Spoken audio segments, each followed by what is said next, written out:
बिहार की लड़कियां बोलती हैं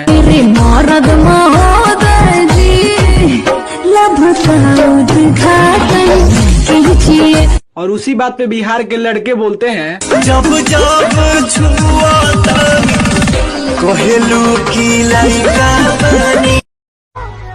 बानी चश्मा लगोले दूरबीन जैसन हारमोनिया बजावतानी दिन जैसन हके नाच रे पतर की नगीन जैसन।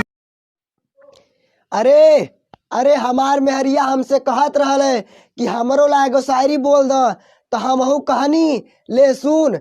ताजमहल कौन चीज बा हम एकरो से बड़ी इमारत बनवा देब। ताजमहल कौन चीज बा हम एकरो से बड़ी इमारत बनवा देब।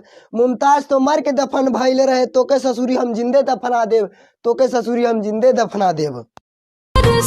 रोज करते हैं क्या सब मुझे है पता, आप ही बोलिए क्या ये बात सही है। तुमसा कोई प्यारा कोई मासूम नहीं है, तुम जान हो मेरी तुझे मालूम नहीं है।